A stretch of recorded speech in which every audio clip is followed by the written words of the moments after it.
সম্মানিত মুসল্লিয়ানে কেরাম, শুরুতে আমি আমাকে সহ আপনাদেরকে জীবনের প্রত্যেকটি ক্ষেত্রে আল্লাহ রাব্বুল আলামিনের তাকওয়া অবলম্বন করার উপদেশ দিচ্ছি। আল্লাহ তাআলা আমাদের সবাইকে প্রকাশ্যে আল্লাহ রাব্বুল আলামিনের তাকওয়া অবলম্বন করার তৌফিক দান করুন। রমাদান মাস আমাদের কাছ থেকে বিদায় নিয়ে চলে যাচ্ছে।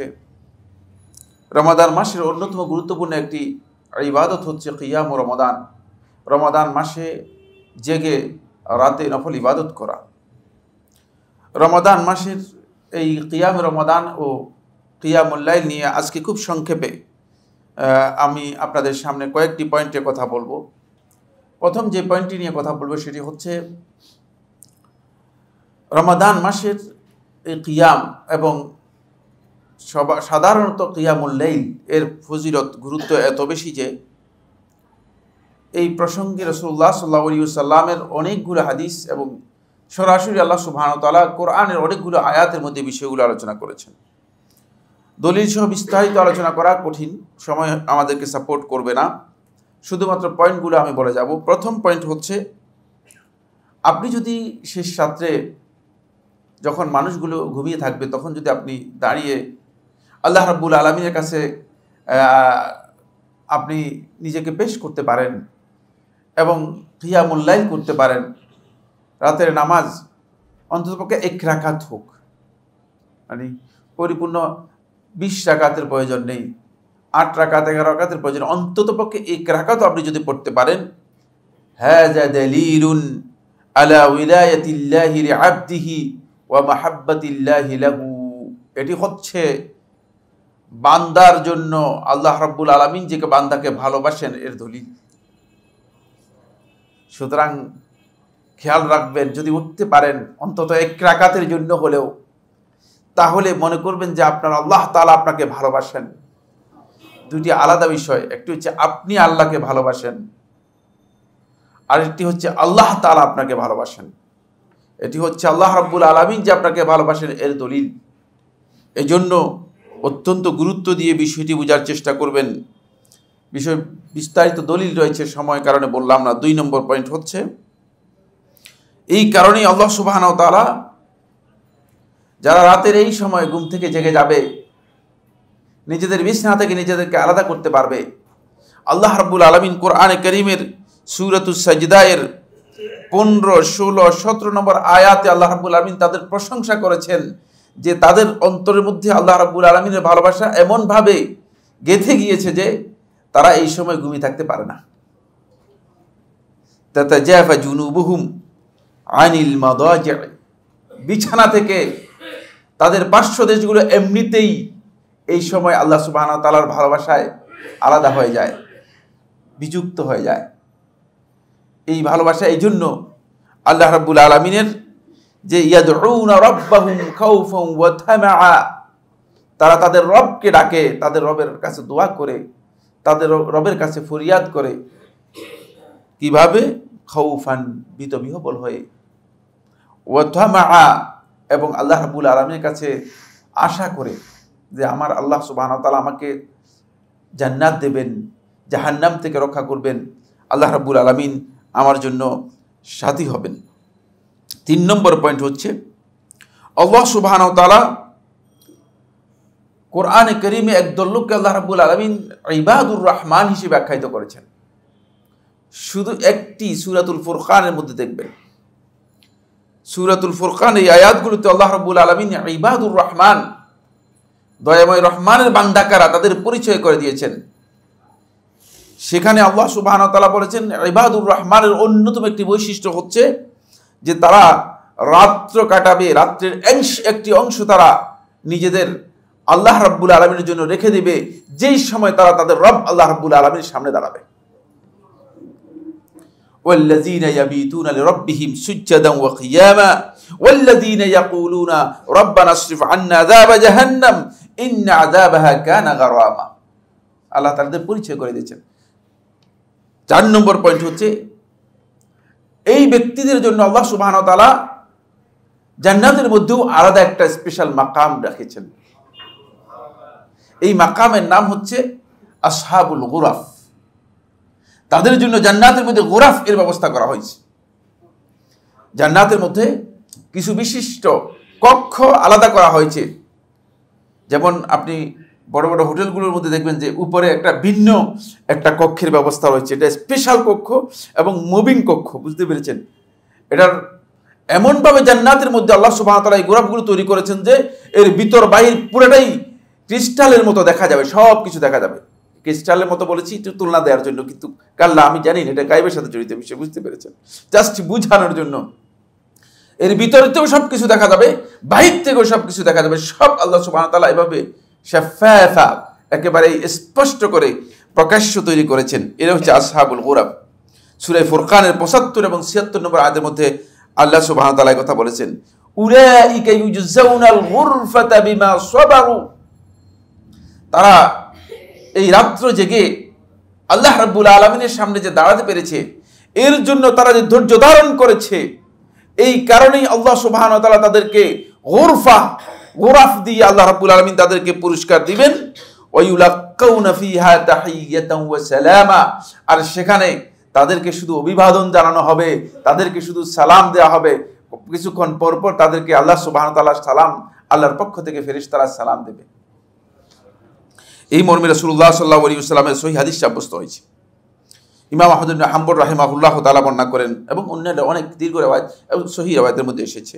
আবু মালিক আশআরী রাদিয়াল্লাহু তাআলা বলেন, রাসূলুল্লাহ সাল্লাল্লাহু আলাইহি ওয়াসাল্লাম ইরশাদ করেছেন, ইন্না ফিল জান্নাতি গুরাফান।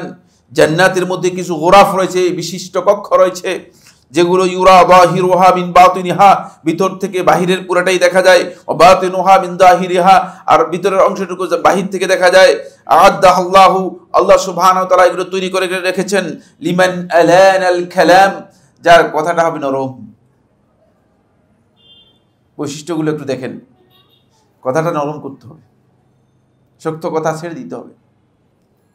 এটা আমাদেরকে রমাদান শিক্ষা দেয়, এটা আমাদেরকে রমাদান শিক্ষা দেয়, সিয়াম আমাদেরকে এটা শিক্ষা দেয়। এরপর ওয়া আতহামাত তাআম, যে মানুষদেরকে খাওয়াতে পারে। নিজের খাবারের ব্যাপারে আমরা অনেক বেশি কনসার্ন, খাবার আয়োজনটা কেমন ভালো হয়, কিন্তু অন্যকে যখন দাওয়াত দিই তখন কেন জানি আমাদের মধ্যে মানে ব্যবসাটা এমন হয় যে মেহমান কেন আসলো। ওয়া আতহামাত তাআম ওয়া তাবা আসিয়াম, এবং নিয়মিত সিয়াম পালন করে থাকে, নিয়মিত সিয়াম পালন করে। ওয়া সাল্লা বিল-লাইল, আর রাতের সালাত আদায় করে থাকে। ওয়ান নাসু নিয়াম, এই অবস্থায় যে মানুষগুলো ঘুমিয়ে আছে, এটা আল্লাহ তাআলার কাছে এত গুরুত্বপূর্ণ বিষয়, এত গুরুত্বপূর্ণ একটি পয়েন্ট। এরপরের পয়েন্টে যাব, যেটি সেটা হচ্ছে আল্লাহ সুবহানাহু ওয়া তাআলা কোরআনে কারীমে এই রাত্রের দাঁড়ানোকে আল্লাহ রাব্বুল আলামিন বলেছেন এটি হচ্ছে মুত্তাকিদের অন্যতম বৈশিষ্ট্য। কোনো ব্যক্তি যদি মুত্তাকি নিজেকে মনে করতে চান, মুত্তাকি এর গ্রেডে আসতে চান, তাহলে এই বৈশিষ্ট্য তিনি পাবেন। কানু কলিলাম মিনাল লাইলি মা ইয়াহজাউন, কানু কলিলাম মিনাল লাইলি মা ইয়াহজাউন। তারা যারা তো মুত্তাকি, তারা রাতের খুব কম সময় তারা ঘুমায়। এবার আপনি আমি একটু বিবেচনা করলে আমাদের কাছে স্পষ্ট হয়ে যাবে যে তাহলে ওই গ্রেডে আমরা বুঝতে পেরেছি কিনা। কারণ আমরা রাত্রের বেশিরভাগ সময় ঘুমাই, রাত্রের বেশিরভাগ সময় আমরা ঘুমাই। আর তারা কারা? যাদেরকে আল্লাহ তাআলা মুত্তাকি হিসেবে চিহ্নিত করেছেন কোরআনে কারীমের মধ্যে, তাদের বৈশিষ্ট্য হচ্ছে কানু কালিলাম মিনাল লাইলি মা ইয়াহজাউন, রাতে খুব কমই ঘুমায় তারা। এরপরে 6 নম্বর পয়েন্ট হচ্ছে এই রাত্রের এই তেলাওয়াত, রাত্রের এই সালাত, এটি আপনার অন্তরের উপর এমন প্রভাব বিস্তার করে যে আপনার অন্তর যতই কঠিন হোক না কেন, আল্লাহ সুবহানাহু ওয়া তাআলা সে অন্তরকে নরম করে দেবে, সে অন্তর নরম হয়ে যাবে। এখানেও দলিল রয়েছে, বলবো না। 7 নম্বর পয়েন্ট হচ্ছে রাতের নামাজ আর দিনের নামাজের মধ্যে রাসূলুল্লাহ সাল্লাল্লাহু আলাইহি ওয়াসাল্লামকে যখন প্রশ্ন করা হয়েছে, তখন রাসূলুল্লাহ সাল্লাল্লাহু আলাইহি ওয়াসাল্লাম বলেছেন, আফদালুস সালাতি বা'দাল মাকতুবাহ সালাতুল লাইল। সহিহ মুসলিমের রাওয়ায়াতের মধ্যে এসেছে, ফরজ সালাতের পরে আল্লাহ রাব্বুল আলামিনের কাছে সবচেয়ে শ্রেষ্ঠ সালাত হচ্ছে রাতের সালাত। সুতরাং নফল সালাত দিনে যেটা আদায় করবেন এর চেয়ে রাতেরটা বেশি উত্তম। বুঝতে পেরেছেন কিনা? দিনের নফল সালাতের চেয়ে রাতের নফল সালাতের শ্রেষ্ঠত্ব অনেক বেশি, এটি আমাদের খেয়াল রাখতে হবে। এরপরে 8 নম্বর পয়েন্ট হচ্ছে, আমার বন্ধুগণ, আল্লাহ রাব্বুল আলামিন এই সময় আল্লাহ সুবহানাহু ওয়া তাআলা বান্দার একেবারে কাছে চলে আসেন। একটা সময় আছে বান্দা আল্লাহ রাব্বুল আলামিনের কাছে যান, যখন সিজদার মধ্যে আপনি যাবেন তখন আপনি আল্লাহ রাব্বুল আলামিনের কাছে পৌঁছতে পেরেছেন। কিন্তু এই শেষ রাত্রে যখন আপনি উঠবেন তখন আবার আল্লাহ সুবহানাহু ওয়া তাআলা আপনার কাছে চলে এসেছেন। এটি আল্লাহ রাসূল সাল্লাল্লাহু আলাইহি ওয়াসাল্লাম হাদিসের মধ্যে ইরশাদ করেন, আমর ইবনে আবাস রাদিয়াল্লাহু বর্ণনা করেন, তিনি বলেন, আকরাবু মা ইয়াকুনু রাব্বু মিনাল আবদি ফি জাওফিল লাইলিল আখির, রাতের শেষ তৃতীয়াংশ, শেষ অংশটুকুর মধ্যে আল্লাহ রাব্বুল আলামিন বান্দার একেবারে কাছে চলে আসেন। ফাইন ইসতাতা'তা আন তাকুনা মিম্মান ইয়াযকুরুল্লাহ ফি তিলকা সাআতি ফাকুন, সুতরাং তোমার পক্ষে যদি সম্ভব হয় এই সময় তুমি আল্লাহ রাব্বুল আলামিনের জিকির করবে, এই সময় আল্লাহ রাব্বুল আলামিনের কাছে দাঁড়াবে, তখন তুমি যেন সেই কাজটি করতে পারো, কারণ তখন তোমার রব তোমার কাছে এসে গিয়েছে। এরপরের যে পয়েন্টটি সেটি হলো, এই সময়ের সালাত, এই সময়ে দাঁড়ানো এটি সাধারণ নয়। এখানে আল্লাহর পক্ষ থেকে ফেরেশতারা এসে উপস্থিত হয়, ফেরেশতারা এসে উপস্থিত হয় এবং বান্দার এই বিষয়গুলোকে, শুধুমাত্র এই সালাতকে ফেরেশতারা আলাদাভাবে লিখে আল্লাহ রাব্বুল আলামিনের কাছে সেগুলো তুলে ধরেন। রাসূলুল্লাহ সাল্লাল্লাহু আলাইহি ওয়াসাল্লাম ইরশাদ করেন, রাসূল সাল্লাল্লাহু আলাইহি ওয়াসাল্লাম বলেন যে, আবু দাউদের riwayaতের মধ্যে এসেছে, যখন আল্লাহর নবী সাল্লাল্লাহু আলাইহি ওয়াসাল্লামকে প্রশ্ন করা হলো, আইয়ুল লাইলি আসমা, রাতের কোন ইবাদতটি সবচেয়ে বেশি আল্লাহ রাব্বুল আলামিন শুনেন এবং আল্লাহ রাব্বুল আলামিন কবুল করেন, গ্রহণ করেন, তখন ফাকাল সাল্লাল্লাহু আলাইহি ওয়াসাল্লাম, রাসূলুল্লাহ সাল্লাল্লাহু আলাইহি ওয়াসাল্লাম বললেন, জাওফুল লাইলিল আখির, রাতের শেষ অংশে, ফাসাল্লি মা শি'ত, সুতরাং তুমি যতটুকু সম্ভব এই সময় সালাত আদায় করো, যতটুকু সম্ভব এই সময় সালাত আদায় করো। এই হাদিসের ব্যাখ্যা এবং এই বিষয়ে সৌদি আরবের সর্বোচ্চ ফতোয়া কমিটি, স্থায়ী ফতোয়া কমিটির ফতোয়ার মধ্যে উল্লেখ করা হয়েছে, ওয়া ইন সাল্লা রাকআতান ওয়াহিদা, যদি কোনো ব্যক্তি এক রাকাত সালাত আদায় করে তাহলে সে এই ফজিলতটুকু পাবে। রাসূল সাল্লাল্লাহু আলাইহি ওয়াসাল্লাম বলেন, ফা ইন্নাস সালাতা ফীহি, কারণ এই সময়ে সালাত আদায় করা মাশহুদাতুন, দুইটি অর্থ। ইমাম আবু সুলাইমান খাত্তাবী রাহমাতুল্লাহ হাদিসের মধ্যে বলেন, মাশহুদাতুন, এটি সাক্ষ্য হিসেবে আল্লাহ রাব্বুল আলামিনের কাছে উঠবে, আল্লাহ রাব্বুল আলামিনের কাছে আপনার জন্য সুপারিশের কারণ হবে। সেকেন্ড অর্থ হচ্ছে মাশহুদাতুন, আই তাশহাদুহাল মালায়েকা, ফেরেশতারা এই সময় উপস্থিত হয়, সরাসরি ফেরেশতারা এই আল্লাহ রাব্বুল আলামিনের বান্দা যে সালাত আদায় করে থাকে সেই সালাত ফেরেশতারা প্রত্যক্ষ করে উপস্থিত থাকে। ওয়া মাকতুবা, এবং তাদের এই আমলগুলোকে স্পেশালি আল্লাহ রাব্বুল আলামিনের কাছে লিখিতভাবে পেশ করে থাকেন। এই সময়টি আরো গুরুত্বপূর্ণ এই জন্য, এই সময় দয়াময় আল্লাহ সুবহানাহু ওয়া তাআলা দুনিয়ার আসমানে নেমে আসেন এবং বান্দাদেরকে দোয়া করার জন্য ডাকেন। তো আল্লাহ রাব্বুল আলামিন ডাকে আমরা যারা ডাকে সাড়া দিতে পারিনি, আমরা সবচেয়ে বেশি ক্ষতিগ্রস্ত, আমরা সবচেয়ে বেশি ক্ষতিগ্রস্ত। এর আরেকটি পয়েন্ট হচ্ছে সেটি হলো, এই সময় 11 নম্বর পয়েন্ট হলো, ফিতনা থেকে বাঁচার জন্য এটি অত্যন্ত গুরুত্বপূর্ণ। যারা এই রাত্রি দাঁড়াতে পারবে তাদেরকে আল্লাহ সুবহানাহু ওয়া তাআলা ফিতনা থেকে রক্ষা করবেন। এগুলো দীর্ঘ দলিল রয়েছে, আমি যেহেতু আমার সময় কম এজন্য আমি এই বিষয়ে আলোচনা না করে আরেকটি পয়েন্টে আলোচনা করব গুরুত্বপূর্ণ, সেই জন্য দ্রুত শুধুমাত্র ফজিলতের বিষয়গুলো আপনাদেরকে টাচ দিয়ে যাচ্ছি। এরপরে যে পয়েন্টটি সেটা হলো, আপনি যদি সত্যিকার আল্লাহর খুব কাছের বান্দা হতে চান, শ্রেষ্ঠ ভালো মানুষ হতে চান, তাহলে আপনি রাত্রে দাঁড়াতে পারবেন, রাত্রে দাঁড়ালে আপনি ভালো মানুষ হবেন। আব্দুল্লাহ ইবনে উমর রাদিয়াল্লাহু তাআলা একটি দীর্ঘ ঘটনা রয়েছে, অনেক লম্বা ঘটনাই আধা ঘন্টার আলোচনার বিষয়, বুঝতে পেরেছেন। শুধুমাত্র আমি হাদিসের শেষ অংশটুকু বলবো। রাসূলুল্লাহ সাল্লাল্লাহু আলাইহি ওয়াসাল্লামের কাছে যখন হাফসা রাদিয়াল্লাহু তাআলা আনহা আব্দুল্লাহ ইবনে উমর রাদিয়াল্লাহু তাআলা এই ঘটনা বর্ণনা করলেন, তার স্বপ্নের ঘটনা বর্ণনা করলেন, তখন রাসূলুল্লাহ সাল্লাল্লাহু আলাইহি ওয়াসাল্লাম শুধুমাত্র এতটুকু বললেন, নি'মার রাজুলু আব্দুল্লাহ, কতই না ভালো মানুষ আব্দুল্লাহ, লাউ কানা ইউসাল্লি মিনাল লাইল, যদি রাতের নামাজ পড়তো, যদি রাতের নামাজ পড়তো, বুঝতে পেরেছেন। রাতের নামাজ পড়লে আপনি নি'মার রাজুল, মানুষদের মধ্যে, লোকদের মধ্যে সবচেয়ে ভালো মানুষের উপর পরিণত হতে পারবেন। এটা ভালো মানুষের লক্ষণ, এটা আল্লাহ রাসূল সাল্লাল্লাহু আলাইহি ওয়াসাল্লাম বলেছেন হাদিসের মধ্যে। তারপরে আব্দুল্লাহর ছেলে বলতেছেন, সালিম ইবনে আব্দুল্লাহ রাহিমাহুল্লাহ তাআলা, তিনি বর্ণনা করেন, বলেন ফাকানা আব্দুল্লাহ লা ইয়ানামু আল-লাইলা ইল্লা কালিলান।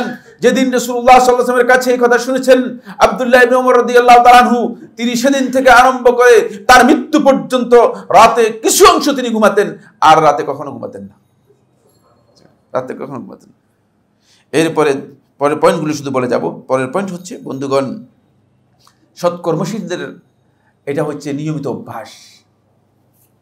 যিনি শুয়ে থাকতে পারবেন তিনি সৎকর্মশীলদের এই বৈশিষ্ট্য অর্জন করতে পারবেন না। এটাও হাকিম মুস্তাদরাকের মধ্যে সহিহ সনদে বর্ণনা করেছেন। এরপরে এই মাধ্যমে আপনি আল্লাহ রাব্বুল আলামিনের কাছে যেতে থাকবেন, কাছে যেতে থাকবেন, কাছে যেতে থাকবেন। কতটুকু কাছে যাবেন? সহিহ মুসলিমের হাদিসের মধ্যে এসেছে, হাত্তা আকুনা সামআহু আল্লাযী ইয়াসমাউ বিহি ওয়া বাসারাহু আল্লাযী ইউবসিরু বিহি ওয়া ইয়াদাহু আল্লাযী ইয়াবতাশু বিহা। এমনকি আমি তার সেই শ্রবণে পরিণত হয়ে যাব, আমি তার দৃষ্টিতে পরিণত হয়ে যাব, আমি তার হাতে পরিণত হয়ে যাব। প্রত্যেকটি কাজ আপনি আল্লাহ রাব্বুল আলামিনকে দেখতে পাবেন, আল্লাহ রাব্বুল আলামিনের নির্দেশ অনুযায়ী করতে পারবেন, এমন পর্যায়ে আপনি উত্তীর্ণ হতে পারবেন। এই জন্য এটি অত্যন্ত গুরুত্বপূর্ণ একটি বিষয়। এরপরের পয়েন্ট হচ্ছে মুকাফফিরাতুল লিসাইয়্যাত, আপনার গুনাহগুলোকে একেবারে পরিপূর্ণরূপে মুছে দেবে। এরপরের পয়েন্ট হচ্ছে মানহাতুম মিনাল ইসম, আপনাকে অপরাধ এবং গুনাহ, অশ্লীল কাজ থেকে বিরত রাখবে। শেখুল ইসলাম ইবনে কাইয়িম রাহমাতুল্লাহ আলাইহি বলেন, এবং সাবাবুন লিসিহ্হা, সুস্থ থাকার জন্য এটি অত্যন্ত গুরুত্বপূর্ণ একটি বিষয়। আপনি যদি রাত্রের কিছু অংশ দাঁড়াতে পারেন আল্লাহ রাব্বুল আলামিনের কাছে, তাহলে আপনি সুস্থও থাকতে পারবেন। এই পয়েন্টগুলো আলোচনা করার পরে আমি আজকের যে পয়েন্টটি আলোচনা করার জন্য আমার বেশি আগে থেকেই ইচ্ছা, সেই পয়েন্টটাতে চলে যেতে চাই। সেটি হলো, বন্ধুগণ, কিয়ামুল লাইল অত্যন্ত গুরুত্বপূর্ণ ইবাদত। তারপরে দুর্বল মানুষ, কেউ অসুস্থ, কেউ বিপর্যস্ত, কেউ বিভিন্ন ধরনের সমস্যাগ্রস্ত, কেউ ঋণগ্রস্ত, কেউ ঘুমাইতেই পারে না, ঘুমালে আর উঠতেই পারে না, কেউ ওষুধ খেয়ে ঘুমায়। ফলে এই লোকগুলোকে আল্লাহ রাসূল সাল্লাল্লাহু আলাইহি ওয়াসাল্লাম কিয়ামুল লাইলের এই মর্যাদা, অন্ততপক্ষে কিয়ামুল লাইল করতে না পারলেও কিয়ামুল লাইলের মর্যাদা পাওয়ার জন্য আল্লাহ রাসূল সাল্লাল্লাহু আলাইহি ওয়াসাল্লাম আরো কিছু ডিসকাউন্ট, আরো কিছু আল্লাহ রাসূল সাল্লাল্লাহু আলাইহি ওয়াসাল্লাম তাদের জন্য কি করেছেন? মাইনাস করে দিয়েছেন। কি কি পয়েন্টে মাইনাস করেছেন, শুধু ওই পয়েন্টগুলো আলোচনা করব। সেটাও আজকে আলোচনা, দীর্ঘ আলোচনা, কিন্তু আজকে এর সাথে আরো অনেকগুলো আমাদের দৃষ্টি আকর্ষণীয় রয়ে গিয়েছে। তারপরে আমি চেষ্টা করব খুব সংক্ষেপে শুধুমাত্র মূল কথা বলার জন্য। কিন্তু বন্ধুগণ, একটি কথা বলতে চাই, রাসূলুল্লাহ সাল্লাল্লাহু আলাইহি ওয়াসাল্লাম সর্বপ্রথম যখন মদিনায় আসেন, তখন রাসূলুল্লাহ সাল্লাল্লাহু আলাইহি ওয়াসাল্লাম মদিনাতে সর্বপ্রথম যে খুতবা, যে বিষয়ে আলোচনা করেছেন, আব্দুল্লাহ ইবনে সাল্লাম রাহিমাহুল্লাহ তাআলা রাদিয়াল্লাহু তাআলা বর্ণনা করেন, তিনি বলেন রাসূলুল্লাহ সাল্লাল্লাহু আলাইহি ওয়াসাল্লাম কিয়ামুল লাইলের ব্যাপারে গুরুত্ব দিয়েছেন। ফলে আল্লাহ নবী সাল্লাল্লাহু আলাইহি ওয়াসাল্লাম কিয়ামুল লাইল, এই রাতের নামাজ কিন্তু কখনো ছাড়তেন না। আর আমাদের অবস্থা হচ্ছে যে রাতের নামাজ কখন আমরা পড়ি না, শুধু রমাদান, তাও রমাদানে তারাবিহ, তাড়াতাড়ি, বুঝলেন না, তাড়াতাড়ি, তারাবিহের অর্থ করেছেন তাড়াতাড়ি, যত দ্রুত শেষ করা যায় না, এটা নয়। তাউস ইবনে কাইসান রাহিমাহুল্লাহ তাআলা, তিনি এক রাত্রে ফজরের আগের সময় এক ব্যক্তির বাসায় গেলেন তার সাথে সাক্ষাৎ করার জন্য। তার ফ্যামিলির লোকেরা বলল, কালু হুয়া নাইম, বলল যে তিনি তো ঘুমাচ্ছেন। ফাকালা তাউস রাহিমাহুল্লাহ তাআলা বলেন, মা কুনতু আরা আন্না আহাদান ইয়ানামু ফিস সাহার, আমি তো এটা জানতামই না যে সাহারের এই সময়ে কোনো মানুষ ঘুমায়, এটা তো আমার জানা ছিল না, আজকেই জানলাম। বুঝতে পেরেছেন? সাহারির এই সময়তে মানুষ ঘুমাবে, এটা সালাফগণ জানতেন না। আর এখন আমরা এই সময়ে মানুষ জাগে, এটা আমরা জানি না, এটা এখন আমরা জানতে পারি না। আল্লাহ তাআলা আমাদেরকে তৌফিক দান করুন যেন আমরা এই সময় আল্লাহ রাব্বুল আলামিনের সামনে দাঁড়িয়ে আমরা কিয়াম করতে পারি।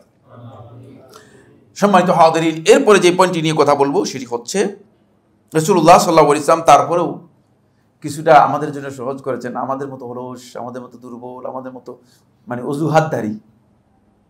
অজুহাতদারি তো থাকবেই, বুঝতে পেরেছেন? কি কি সহজ করেছেন? এক নম্বর হচ্ছে, যদি আপনি এশার সালাতটা জামাতে আদায় করে থাকেন আর ফজরের সালাতটা জামাতে আদায় করে থাকেন, তাহলে অন্তত সারা রাত জাগার ফজিলতটুকু পেয়ে যাবেন। জাগতে পারলেন না, ফজিলতটুকু পেয়ে যাবেন। উসমান ইবনে আফফান বর্ণনা করেন, রাসূলুল্লাহ সাল্লাল্লাহু আলাইহি ওয়াসাল্লাম ইরশাদ করেছেন, মান সাল্লাল ইশা ফি জামাআতিন, তবে জামাতে হতে হবে। যে ব্যক্তি ইশার সালাত জামাতে আদায় করলো, ফাকান্নামা কামা নিসফাল লাইল, সে অর্ধরাত জাগার যে ফজিলত রয়েছে সেই ফজিলত পেয়ে যাবে। ওমান সাল্লা সুবহা ফি জামাআতিন, যে ব্যক্তি ফজরের সালাত জামাতে আদায় করলো, ফাকান্নামা সাল্লা লাইলা কুল্লাহ, সে মনে হলো যেন সারা রাত কি করলো, জেগে সালাত আদায় করলো, কিয়ামুল লাইল করলো। সুতরাং এই ফজিলতটুকু এটাও নিতে না পারলে তাহলে আর অজুহাত আর অলসতা এটাকে কি করবেন? আল্লাহ তাআলার কাছ থেকে সওয়াব নিয়ে যাবেন, জান্নাত নিয়ে যাবেন? তাহলে তো মনে হয় পারবেন না, মনে হয় আমরা পারবো না, মনে হয় পারবো না। এরপরে 2 নম্বর হচ্ছে, কোনো ব্যক্তি যদি সূর্য জাওয়ালের পরে, সূর্য যখন পশ্চিম আকাশে হেলে যায়, 4 রাকাত জোহরের আগে এই সালাত আদায় করে থাকে, তাহলে সেই ব্যক্তি ওই সাহারের সময় কিয়াম করার যেই ফজিলত রয়েছে, সারা রাতের কিয়ামের যেই ফজিলত, সেই ফজিলতটুকু সে পেয়ে যাবে। একটু সহজ করে দিয়েছে, কিন্তু দুর্ভাগ্যের বিষয় হচ্ছে যে এই সময় অধিকাংশ লোকেই মানে এমন ব্যস্ত থাকে যে কোন সময় সেটা চলে যায় সেটা আমরা জানিই না। আনা আবি সালেহ রাহিমাহুল্লাহ তাআলা মারফুআন আও মুরসালান, আবু সালেহ রাহিমাহুল্লাহ তাআলা বর্ণনা করেন, কোন কোন মারফু রওয়ায়াতের মধ্যে এসেছে, কোথাও মুরসাল রওয়ায়াতের মধ্যে এসেছে, মারফু রওয়ায়াত কেউ সহিহ বলেছেন, বলেন আনা রাসূল রাব্বানি রাহমাতুল্লাহ আলাইহি সহিহ জামির মধ্যে মারফুকে সহিহ বলেছেন, আরবা রাকাতিন ক্বাবলা যুহর, জোহরের আগে 4 রাকাত নামাজ, ইয়াদিলনা বিসলাতিস সাহর, শেষ রাত্রে জেগে কিয়াম করার যেই সমান, এই সমান সমান সওয়াব হয়ে যাবে। আর এর আরেকটি গুরুত্বপূর্ণ ফজিলত রয়েছে, এটা আমরা অন্য আলোচনার মধ্যে বলেছিলাম, যদিও তারপরে এই হাদিসটি আমি আপনাদেরকে বলে দিতে চাই। আবু আইয়ুব আনসারী রাদিয়াল্লাহু আনহু বর্ণনা করেন, তিনি বলেন রাসূলুল্লাহ সাল্লাল্লাহু আলাইহি ওয়াসাল্লাম ইরশাদ করেছেন, আরবাউন ক্বাবলা যুহর, জোহরের আগে 4 রাকাত সালাত, এর মর্যাদা গ্রেড হচ্ছে আল্লাহ রাব্বুল আলামিনের কাছে, তুফাত্তাহু লাহুন্না আবওয়াবুস সামা, এর জন্য আল্লাহ সুবহানাহু ওয়া তাআলা আসমান দরজাগুলো খুলে দেন। শুধুমাত্র মানে এটা যে শেষ রাত্রে কিয়ামের ফজিলত নিবে তা নয়, বরং এর জন্য আল্লাহ সুবহানাহু ওয়া তাআলা আসমানের দরজাগুলো খুলে দেবেন। এরপরের 3 নম্বর পয়েন্ট হচ্ছে রাত্রের শোয়ার আগে অথবা রাত্রের একটা অংশ হতে পারে, শোয়ার আগে হলে ভালো, সেটি হচ্ছে সূরাতুল বাকারার 2টি আয়াত যদি তেলাওয়াত করেন, শেষ 2টি আয়াত তেলাওয়াত করেন, তাহলে আপনি অন্ততপক্ষে রাতের কিয়ামের সওয়াব পেয়ে যাবেন, পাশাপাশি শয়তান থেকে সারা রাত বাঁচারও সুযোগ পেয়ে যাবেন। এটা রাসূলুল্লাহ সাল্লাল্লাহু আলাইহি ওয়াসাল্লাম আবি মাসউদ রাদিয়াল্লাহু তাআলা আনহু, আবু মাসউদ আল বদরি রাদিয়াল্লাহু তাআলা বর্ণনা করেন, তিনি বলেন রাসূলুল্লাহ সাল্লাল্লাহু আলাইহি ওয়াসাল্লাম ইরশাদ করেছেন, মান ক্বারাআ বিল আয়াতাইনি মিন আখির সূরাতিল বাকারা, যে ব্যক্তি সূরাতুল বাকারার শেষ 2টি আয়াত তেলাওয়াত করলো, ফি লাইলাতিন, কোন একটি রাত্রে, মানে রাতের যে কোনো একটা অংশের মধ্যে, কাফাতাহু, এই 2টি আয়াতই তার জন্য যথেষ্ট, এই 2টি আয়াতই তার জন্য যথেষ্ট। কি যথেষ্ট? আহলে হাদিসগণ কে বলেন, আমরা ইমাম নবী রাহমাতুল্লাহ বক্তব্য কোট করব, অনেক বক্তব্য রয়েছে, শুধু ইমাম নবী রাহমাতুল্লাহ বলেন কিলা, এর অর্থের মধ্যে বলা হয়েছে কাফাতাহু মিন কিয়ামিল লাইল, সারা রাত জেগে কিয়াম করার যে ফজিলত রয়েছে এই ফজিলত সে পেয়ে যাবে। কিলা কাফাতাহু মিনাশ শায়তান, শয়তানের যত ওয়াসওয়াসা আছে, শয়তানের যত অনিষ্ট আছে, সে অনিষ্ট থেকে নিজেকে রক্ষা করতে পারবে। ওয়া কিলা মিনাল আফাত, যত বিপদ মুসিবত আছে সবগুলো থেকে একমাত্র আল্লাহ তাআলা তাকে ইবাদত করবে। তারপরে এই কথাগুলো বলার পরে ইমাম নবী রাহমাতুল্লাহ বলেন, ওয়া ইয়াহতামিলু আন ইয়াকুনাল জামি, এখানে সবটাই অর্থ হতে পারে, যেহেতু রাসূলুল্লাহ সাল্লাল্লাহু আলাইহি ওয়াসাল্লাম কমন রেখে দিয়েছেন, সুতরাং সবটাই এখানে অর্থ হতে পারে। এরপরে কত নম্বর পয়েন্ট হলো? 4 নম্বর পয়েন্ট। 4 নম্বর হচ্ছে, আপনি যদি আপনার ব্যবহারটাকে সুন্দর শালীন করতে পারেন, এটা অবশ্য কঠিন কাজ, তাহলে আপনি দেখবেন আপনি রাত্র কিয়াম করা এবং দিবসে সিয়াম পালন করা, এই 2টির মর্যাদা আপনি লাভ করতে পারবেন। রাসূলুল্লাহ সাল্লাল্লাহু আলাইহি ওয়াসাল্লাম বলেন, আয়েশা রাদিয়াল্লাহু তাআলা আনহা, আয়েশা রাদিয়াল্লাহু তাআলা তিনি বলেন, সামি'তু রাসূলুল্লাহ সাল্লাল্লাহু আলাইহি ওয়াসাল্লাম ইয়াকুল, রাসূলুল্লাহ সাল্লাল্লাহু আলাইহি ওয়াসাল্লামকে আমি বলতে শুনেছি, ইন্নাল মুমিনা লা ইউদরিকু বিহুসনি খুলুকিহি, ঈমানদার ব্যক্তি তার উত্তম ব্যবহার, উত্তম আচরণের কারণে, হুসনুল খুলুক, উত্তম চরিত্রের মাধ্যমে, দারাজাত কাইমিল লাইল, সারা রাত জেগে যেই নফল ইবাদত করে থাকে, ওয়াসাইমিন নাহার, এবং সারা দিন যে ব্যক্তি সিয়াম পালন করে থাকে তার যেই মর্যাদা রয়েছে সেই মর্যাদা লাভ করতে পারবে। সুতরাং এটাও আমাদেরকে খেয়াল রাখতে হবে যে এখানে অনেকগুলো বিষয় রয়ে গেছে। 5 নম্বর পয়েন্ট হচ্ছে, বিধবা, মিসকিন, অসহায়দেরকে তাদের লালন পালনের দায়িত্ব গ্রহণ করা। এখানে অনেক দীর্ঘ বিষয় রয়েছিল, কিন্তু সে বলবো না, শুধু হাদিসটি আমি বলে দিচ্ছি। আবু হুরায়রা রাদিয়াল্লাহু বর্ণনা করেন, তিনি বলেন ক্বালা নবী সাল্লাল্লাহু আলাইহি ওয়াসাল্লাম, নবী সাল্লাল্লাহু আলাইহি ওয়াসাল্লাম বলেছেন, আস-সাই আলাল আরমালাতি ওয়াল মিসকিন, যেই ব্যক্তি বিধবা নারীকে লালন পালনের ব্যবস্থা করলো, তার সহযোগিতা করলো, জীবন যাপনের ক্ষেত্রে তাকে সহযোগিতা করলো। উদ্দেশ্য এই নয় যে বিধবা হয়ে গেছে মানে ফাঁকে দিয়ে বোঝানো পরকিয়া করিনি, মাআযাল্লাহ, তাহলে সবটাই গোল্লায় গেল, সব তো পরের কথাই, তাহলে গোটা জীবনটাই কি হয়ে গেল, গোল্লায় চলে গেল। কিন্তু এরকম বহুত চালাক লোক আছে, আপনাদের এখানে নাই, কিন্তু আমি এরকম 10-12 জনের নামও জানি, বুঝতে পেরেছেন কি, যারা ঢাকা শহরে এই সমস্ত কাজ করে। মাআযাল্লাহ, আল্লাহ তাআলা তাদের ক্ষমা করুন। বিধবা নারীর লালন পালনের দায়িত্ব নিলেন। ওয়াল মিসকিন, যে একেবারে অসহায়, কিচ্ছু নাই, চলতে পারছে না। কাল মুজাহিদি ফি সাবিলিল্লাহ, তার গেট হচ্ছে আল্লাহর রাস্তায় যে জিহাদ করে তার মর্যাদার সমান। ওয়া আল কাইমুল লাইলি ওয়াস সাইমিন নাহার, এবং সারা রাত জেগে যে ইবাদত করে এবং গোটা জীবন যে সিয়াম পালন করে থাকে, তার যে মর্যাদা, সেই মর্যাদা। কারণ অনেক সময় বিধবা নারী আসলে তার শেষ পর্যন্ত ইজ্জত ধ্বংস করতে হয় জীবন যাপনের জন্য। এই জন্য আল্লাহ রাসূল সাল্লাল্লাহু আলাইহি ওয়াসাল্লাম এটাকে এত বেশি গুরুত্ব দিয়েছেন, এত বেশি গুরুত্ব দিয়েছেন। এরপরে যে পয়েন্টটি নিয়ে আলোচনা করব, 6 নম্বর পয়েন্ট হচ্ছে জুমার দিনের আদব নিয়ে আমরা আলোচনা করেছিলাম, মসজিদের আদব নিয়ে আলোচনা করেছিলাম।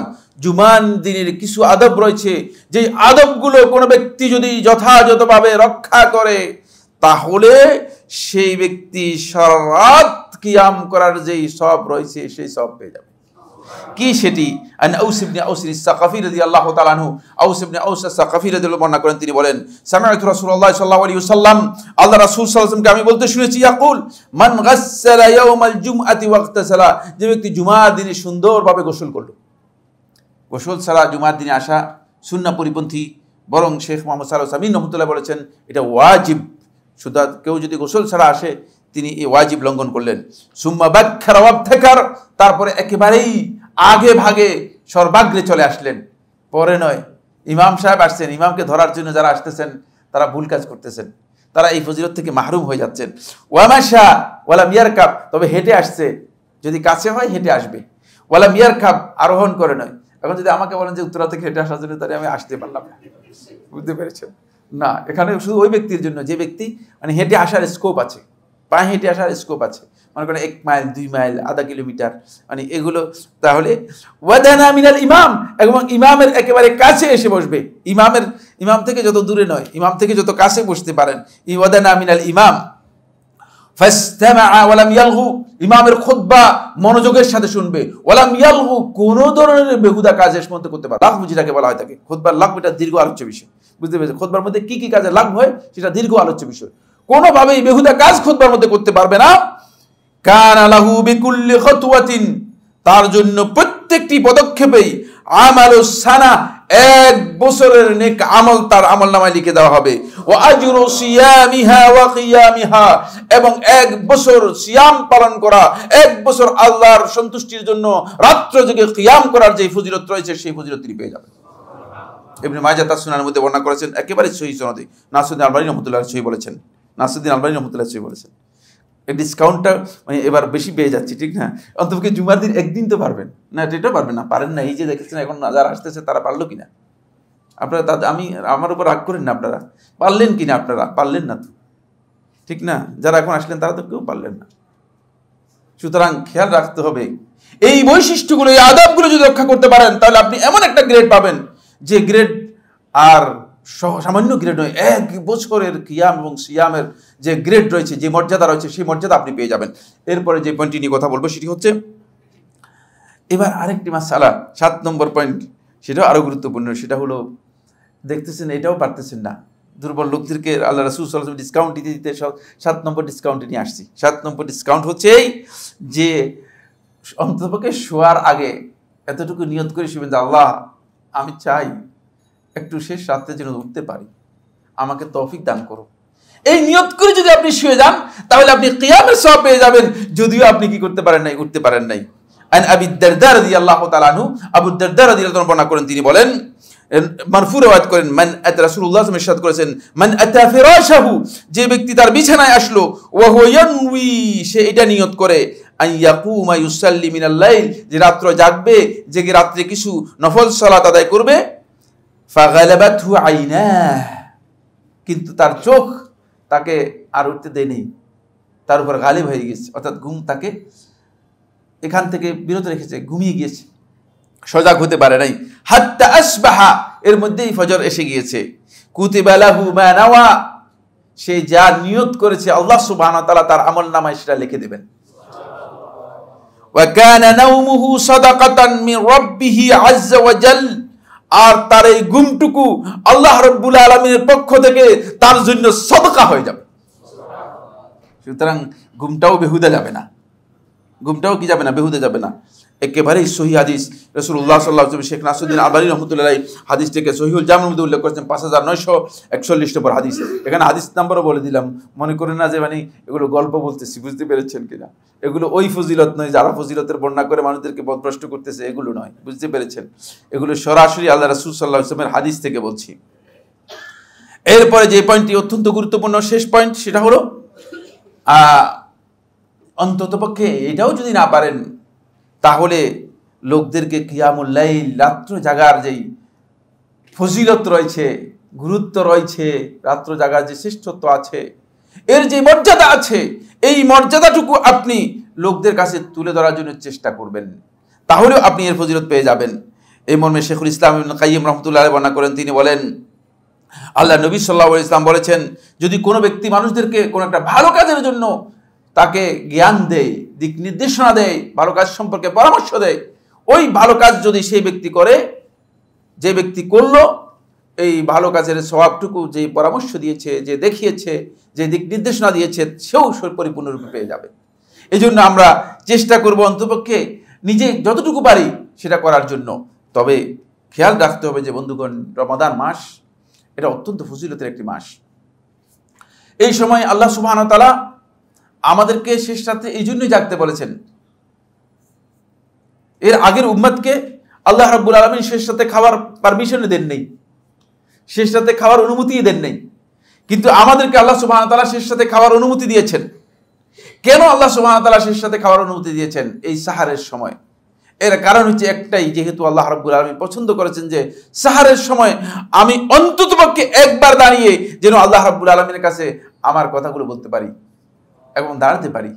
শেখুল ইসলাম ইবনে কাইয়িম রাহিমাহুল্লাহ তাআলা বলেন যে যারা আল্লাহ রাব্বুল আলামিনের কাছে দাঁড়াতে পারলো, দুনিয়ার এই দাঁড়ানো তার কিয়ামতের দিন তার যে আল্লাহ তাআলার সামনে মাহশারে যারা দাঁড়াবেন, ফাইজাহুম কিয়ামুন ইয়ানদুরুন, দাঁড়িয়ে যে তারা অপেক্ষা করতে থাকবে, আল্লাহ রাব্বুল আলামিন আসবেন, বিচার ফয়সালা করবেন, এর জন্য তারা যে অপেক্ষা করতে থাকবে, ওই যে দাঁড়ানো, ওই দাঁড়ানোকে আল্লাহ সুবহানাহু ওয়া তাআলা দুনিয়ার দাঁড়ানোর মাধ্যমে হালকা করে দেবেন, হালকা করে দেবেন।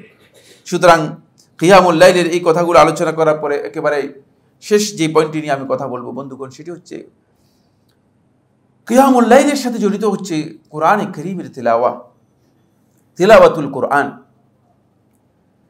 কোরআনের তিলাওয়াত এর মারাতিব হচ্ছে তিনটি, এর গ্রেড হচ্ছে তিনটি। কয়টি গ্রেড বললাম? তিনটি গ্রেড। এক নম্বর গ্রেড হচ্ছে শুধুমাত্র আপনি কোরআনের তেলাওয়াত করলেন, কোরআনের মুসহাফ দেখে দেখে তেলাওয়াত করলেন, শুধু তেলাওয়াত করে গেলেন, শব্দগুলো তেলাওয়াত করলেন, এটাও ইবাদত, কোনো সন্দেহ নেই। এরও ফজিলত রয়েছে, শ্রেষ্ঠত্ব আছে, কোনো সন্দেহ নেই। এই তেলাওয়াত করলে আপনি সওয়াব পাবেন, এতেও কোনো সন্দেহ নেই। এটা হচ্ছে কোরআন তেলাওয়াতের শ্রেষ্ঠ মর্যাদার একটি বিষয়। এটা হলো প্রথম গ্রেড, আউয়াল মারাতিব, প্রথম গ্রেড। দ্বিতীয় গ্রেড হচ্ছে কোরআন আপনি তেলাওয়াত করবেন উপলব্ধি এবং বুঝার মাধ্যমে, যাতে কোরআন এবং আপনার অন্তর একসাথে কি হতে পারে, সংযোগ হতে পারে, একসাথে মিলতে পারে। আমরা কোরআন তেলাওয়াত করি কিন্তু কোরআনের সাথে আমাদের অন্তরের সম্পর্ক নেই। আমরা দোয়া করে থাকি, দোয়ার সাথে আমাদের অন্তরের সম্পর্ক নেই। অন্তর সম্পর্ক নেই এমন যে অনেক দোয়া আছে এমন যে এক ব্যক্তি দোয়া করছে, আসলে সে জানেই না কি দোয়া করেছে। শেখুল ইসলাম ইবনে কাইয়িম রাহমাতুল্লাহ দোয়া কিতাবুদ দোয়ার মধ্যে বলেছেন যে এর দোয়া আল্লাহ তাআলার কাছে কবুল হবে না, কারণ সে জানে না সে কি দোয়া করেছে। এই জন্য যাদের কাছে দোয়া মুখস্থ নেই, মানে যারা দোয়া সম্পর্কে জানেন না, মানে দোয়াটা আসলে কি জিনিস, দোয়াতে আপনি কি চাচ্ছেন, তারা নিজের ভাষায় বাংলাতে দোয়া করবেন। তারা আরবিতে দোয়া করে, তারা মনে করতেছেন যে দেখে দেখে মানে মসজিদে হারামে এতে তাওয়াফ করতে যায়, দেখে দেখে দোয়া করে, একটা শব্দ শুদ্ধও হচ্ছে না আর একটা শব্দ বুঝেও না, মনে করছেন যে এটা পড়ে ফেললেই আল্লাহ তাআলা খুশি হয়ে যাবেন, কিন্তু এর দোয়াই কবুল হচ্ছে না, এর কি হচ্ছে না, দোয়া হচ্ছে না। খেয়াল রাখতে হবে যে এই জন্য কোরআন তেলাওয়াত তখনই তেলাওয়াত হবে, খুব ভালো করে খেয়াল করুন, তখনই তেলাওয়াতের প্রকৃত গ্রেডে বুঝতে পারবে যখন কোরআন তেলাওয়াতের সাথে আপনার অন্তরের সংযোগ হবে। তেলাওয়াত প্রত্যেকটি আয়াত, আযাবের আয়াত আসবে, আপনার অন্তর বিগলিত হবে, জান্নাতের কথা আসবে, আপনার আয়াতের মধ্যে অনুপ্রেরণা তৈরি হবে, আল্লাহর শাস্তির কথা আসবে, আপনি আল্লাহ রাব্বুল আলামিনকে ভয় করবেন, আল্লাহ রাব্বুল আলামিনের নির্দেশ আসবে, আপনি আল্লাহর নির্দেশ পালনের জন্য সাথে সাথে প্রস্তুত হবেন। এগুলো আমাদের খবর নেই, তেলাওয়াতটা এমনি মাত্রই। আর হাফেজ সাহেবরা যেহেতু হেফজ করেছেন আলহামদুলিল্লাহ, হাফেজ সাহেবদের কাজই একটাই, সেটা হলো কোনো রকম হেফজ দিয়ে মানে একভাবে চালিয়ে যাওয়া যায়। এটা হলো সেকেন্ড গ্রেড।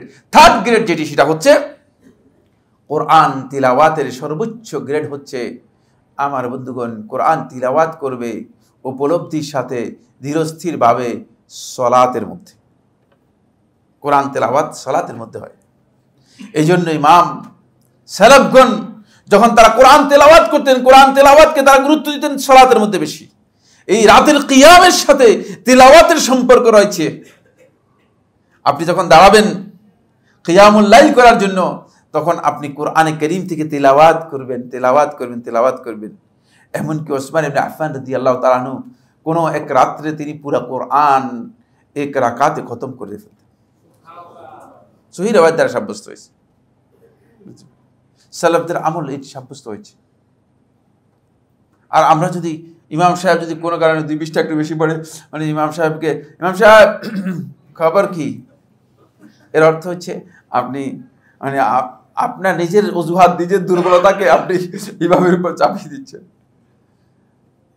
কারণ এই তেলাওয়াত আমার আল্লাহ রাব্বুল আলামিনের কাছে সবচেয়ে বেশি পছন্দের, এটাকে আমার আল্লাহ সুবহানাহু ওয়া তাআলা সবচেয়ে বেশি ভালোবাসেন। এই জন্য আমরা আল্লাহ রাব্বুল আলামিনের কাছে যখন দাঁড়াবো, যেন আমরা সেভাবে দাঁড়াতে পারি, এই চেষ্টা করবেন। এই কারণেই আল্লাহ সুবহানাহু ওয়া তাআলা কোরআনে কারীমের মধ্যে আল্লাহ রাব্বুল আলামিন প্রকৃত ঈমানদারদের যখন পরিচয় করে দিয়েছেন, সূরা সাজদার 15 এবং 17 নম্বর আয়াতের মধ্যে আল্লাহ সুবহানাহু ওয়া তাআলা বলেন, ইন্নামা ইউমিনু বিআয়াতিনা আল্লাযীনা ইযা যুক্কিরু বিহা খাররু সুজদান ওয়া সাব্বাহু বিহামদি রাব্বিহিম ওয়া হুম লা ইস্তাকবিরুন।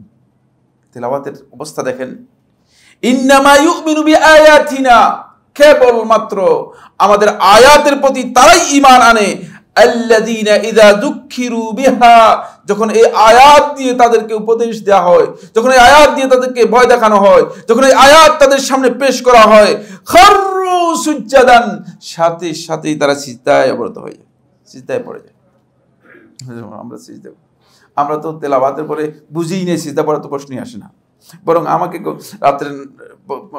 গত রাত্রে একজন বলতেছে যে যদি সিজদা তেলাওয়াত আমরা ভুলে যাই, ইমাম সহ সবাই যদি আমরা ভুলে যাই, তাহলে আমরা পরবর্তীতে সিজদাটা কখন দিব? চিন্তা করছেন? আল্লাহ তাআলা সিজদার কথা বলতেছেন আর আপনি সেটা ভুলে গিয়েছেন। এর অর্থ হচ্ছে আপনার সাথে কোরআনের সাথে আপনার অন্তরের সাথে কোনো সম্পর্ক নেই।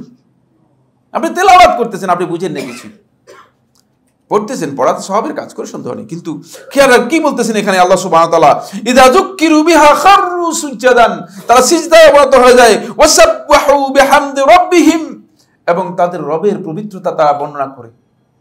এই আমাদের রব কত মহান, তার পবিত্রতা তুলে ধরেন। ওয়া হুম লা ইস্তাকবিরুন। 3 নম্বর পয়েন্ট হচ্ছে তারা কোনোভাবেই তাদের মধ্যে কোনো অহংকার আসবে না। আল্লাহর আয়াত তাদেরকে অহংকার থেকে পরিপূর্ণরূপে তাদেরকে বিরত করবে।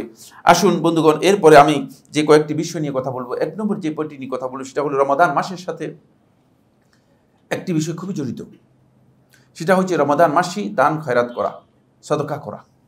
এটা আপনারা সবাই জানেন।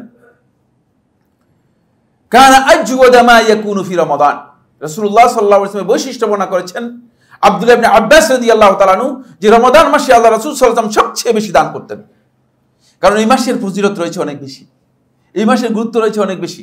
আর খুব অল্প সময়ের মধ্যে আমরা রমাদানের শেষ দশকে চলে যাচ্ছি, যেই দশকের মধ্যে লাইলাতুল কদর রয়েছে, যে দশকের মধ্যে লাইলাতুল কদর রয়েছে।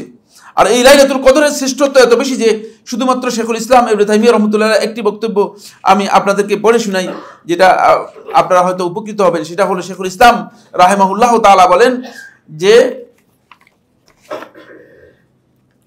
ইন কানা আশ-শাহরু তাম্মান, যদি রমাদান মাসটা 30 দিনের হয়, ফাকুল্লু লাইলাতিন মিনাল আশরি বিত্রুন, তাহলে শেষ দশকের প্রত্যেক রাতই বেজোট।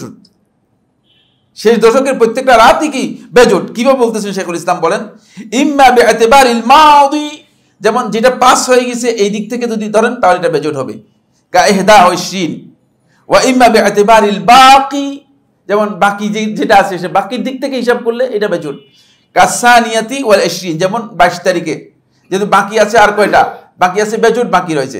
এই জন্য ওয়া ইন কানা নাকিসান, আর যদি মাসটা 29 হয়ে থাকে, ফাল আওতারু বিআতিবারিল বাকি মুআফিকাতুন লিমা লাহা বিআতিবারিল মাদি, যদি 29 হয়ে থাকে তাহলে যেই বেজোট দিন রাতগুলো আছে, মানে যেগুলো বাকি আছে, যেগুলো চলে যাচ্ছে, এগুলো একটা আরেকটা সবটাই মূলত বেজোট। এই কারণে যদি কোনো ব্যক্তি চায় যে আমি পরিপূর্ণরূপে লাইলাতুল কদরকে তাহাররি করতে চাই, অনুসন্ধান করতে চাই, শেখুল ইসলাম ইবনে তাইমিয়া রাহমাতুল্লাহ বলেন ফালতামিসুহা ফিল আশরিল আওয়াখির মিন রমাদান, তাহলে রমাদানের শেষ 10 পুরোটাই কি করতে হবে, পুরোটার মধ্যেই চেষ্টা করতে হবে। আমরা ডিসকাউন্ট দিতে আমরা মনে করি যে অন্তত 5-এর মধ্যে গেলাম, 5-এর থেকে 3-এর মধ্যে গেলাম, 3-এর মধ্যে কি 1-এর মধ্যে গেলাম। ডিসকাউন্ট কোথায় নেবেন সেটাও জানতে হবে। ডিসকাউন্ট যেখানে লাভ আছে সেখানে ডিসকাউন্ট নেবেন, যেখানে লস আছে সেখানে ডিসকাউন্ট নিয়ে কি নেই, কোনো লাভ নেই। আল্লাহ সুবহানাহু ওয়া তাআলা আমাদের সবাইকে তৌফিক দান করুন। এই কথাটা বলতেছিলাম কেন?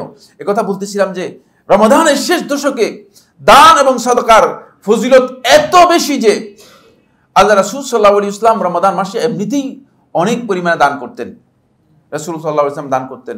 একটি হাদিসের মধ্যে এসেছে যে রমাদানের দান হচ্ছে আল্লাহ রাব্বুল আলামিনের কাছে শ্রেষ্ঠ দান। ইমাম তিরমিজি রাহমাতুল্লাহ তার সুনানের মধ্যে বর্ণনা করেছেন, কিন্তু হাদিসটি সনদের দিক থেকে দুর্বল।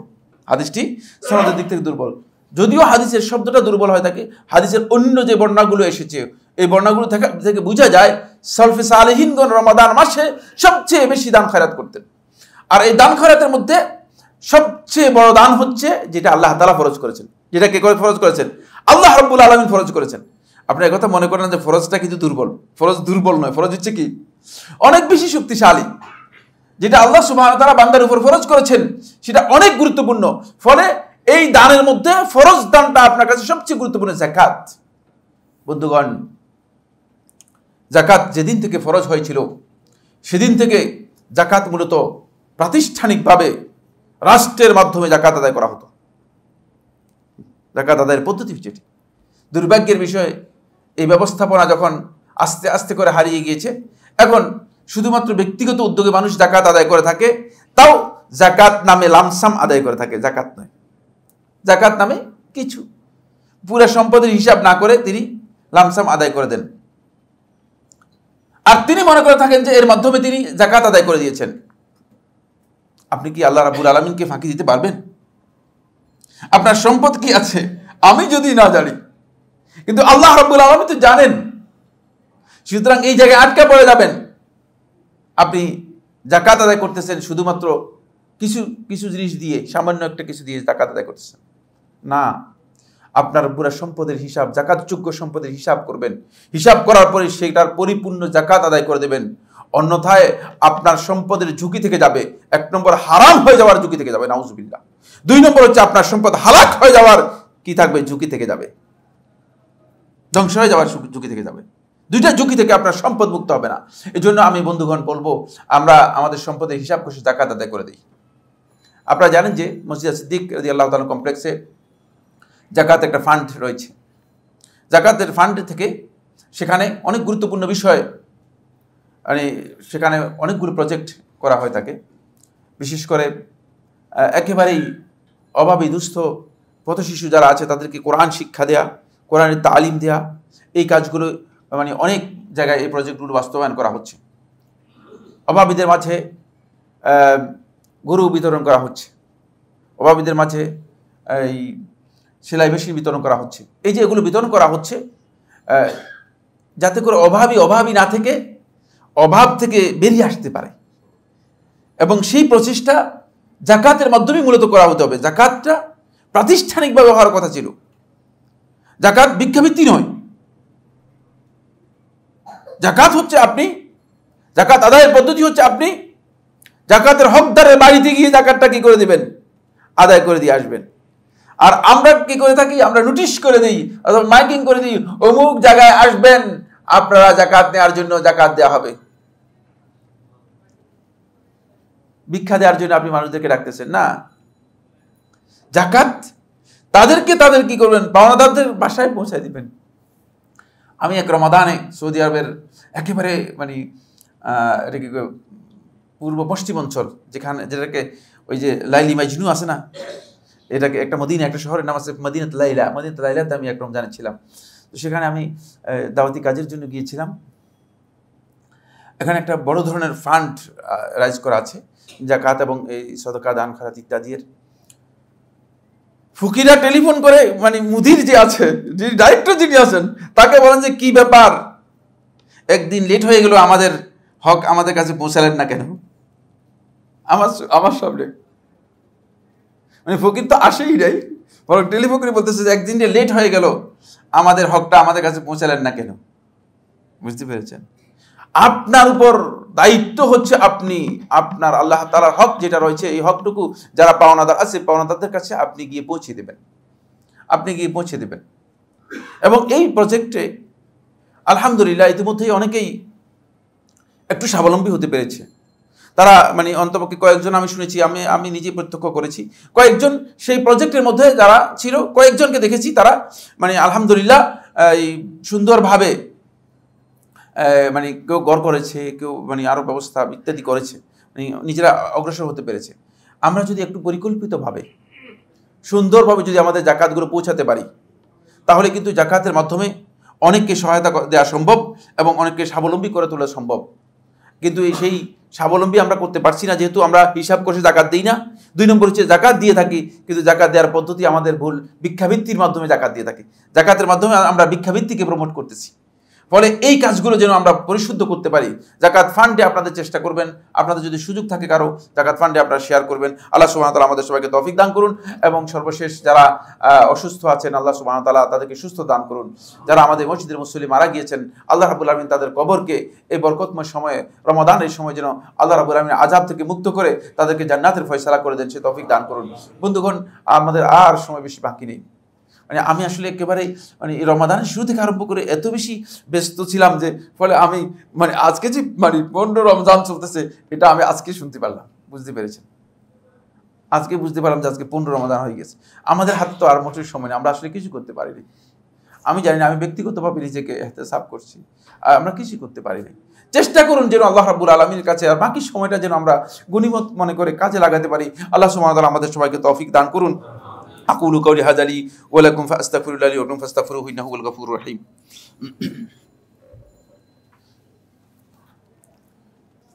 الحمد لله الإحسان والشكر له على توفيقه وامتنانه، وأشهد أن لا إله إلا الله وحده لا شريك له تعظيما لشانه، وأشهد أن محمدا عبد الله ورسوله الداعي إلى رضوانه وعلى آله وأصحابه وإخوانه. সম্মানিত উপস্থিতি, কয়েকটা বিষয় রয়েছে, আমি সালাতের সময় হয়ে গেছে আর বাড়াতে চাই না। এক নম্বর হচ্ছে আমাদের যে সমস্ত মহিলা মুসল্লিরা রয়েছেন, আমি আশা করি আপনারা ইনশাআল্লাহ তাআলা নিজেদের শিষ্টাচার, সৌন্দর্য, আচরণটাকে ভালো করবেন। কারণ হচ্ছে আপনি এসে আপনার মাধ্যমে যদি একজন বোনকে কষ্ট দেন, তাহলে আপনি সলাতে এসেও আপনি সলাতের সওয়াব পাবেন না, বরং সলাত থেকে বেরিয়ে যাবেন আপনি গুনাহগার হবেন। অনেক মহিলা মুসল্লির ব্যাপারে বিভিন্নভাবে অভিযোগ এসেছে। তারা মসজিদের যে আদব আছে, ইবাদতের যে আদব আছে, যে শিষ্টাচার আছে, সেগুলো লঙ্ঘন করতেছেন। তাহলে আপনি এখানে এসেও যদি আপনার ক্ষতিগ্রস্ত হয়ে যায়, কারণ শয়তান যদি এখানে এসে আপনাকে এমন কাজে লাগায় যে কাজের মাধ্যমে আপনি শয়তানেরই কর্মসূচি পালন করতেছেন, তাহলে তো আপনি ক্ষতিগ্রস্ত হয়ে গেলেন। এখানে আমরা সলাতের জন্য আদায় করেছি, যেহেতু মহিলাদের মধ্যে আমরা পুরুষরা গিয়ে শৃঙ্খলা করতে পারছি না, এই জন্য কর্তৃপক্ষ এই বিষয় নিয়ে খুবই চিন্তায় আছে, দুশ্চিন্তায় আছে। যে আসলে আমি আপনাদের কাছে বিনয়ের সাথে অনুরোধ করব, সলাতে এসেছেন, সলাতের আদবগুলো রক্ষা করুন এবং আচরণটা যেন ভালো হয়। আপনাদের আচরণের কারণে স্বেচ্ছাসেবক যারা আছেন অথবা অন্যান্য বোন যারা আছেন, তারা সবাই খুবই বিরক্ত হচ্ছে, কষ্ট পাচ্ছে। যদি আপনার কারণে কষ্ট পেয়ে থাকে, তাহলে কিন্তু আপনি এই সলাতে আপনার কোনো লাভ নেই, আপনি কষ্ট করলেন। আপনি পরিশ্রম করেন, আপনি আসলেন বাসা থেকে কিন্তু কোনো লাভ হলো না। এই জন্য আমি আপনাদেরকে অনুরোধ করব, আপনারা শৃঙ্খলা বজায় রাখবেন, আদব ঠিক রাখবেন, মসজিদে আদব নষ্ট করবেন না, আর অন্যের সাথে আচরণের যে আদব রয়েছে সে আদব নষ্ট করবেন না। আর মসজিদের আপনারা জানেন যে মসজিদে এখানে অনেকগুলো ফান্ড রয়েছে, আমি সবগুলো এখন নাম বলার সময় নেই, সময় শেষ হয়ে গেছে। মসজিদের কার্যক্রমে এই ফান্ডগুলোতে আপনারা সবাই একেবারে মুক্ত হস্তে দান করার জন্য চেষ্টা করবেন। আল্লাহ রাব্বুল আলামিন আপনাদেরকে তৌফিক দান করুন। যাকাতের কথা আমি দৃষ্টি আকর্ষণ করেছি। মুসল্লি যারা অসুস্থ আছেন আল্লাহ রাব্বুল আলামিন তাদের সবাইকে সুস্থ করে দিন। হাজা ইবাদাল্লাহ ইন্নাল্লাহা ইয়া'মুরু বিল আদলি ওয়াল ইহসানি ওয়া ইতাইজিল কুরবা ওয়া ইয়ানহা আনিল ফাহশাই ওয়াল মুনকার ওয়াল বাগই ইয়া'iযুকুম লা'আল্লাকুম তাযাক্কারুন ফাযকুরুল্লাহal আযীমাল জালিল ইয়াযকুরুকুম ওয়াশকুরুহু আলা আলাইহি ওয়া নি'আমিহি ইয়াজিদকুম ওয়া লাযিকরুল্লাহি আকবার ওয়াল্লাহু ইয়া'লামু মা তাসনাউন।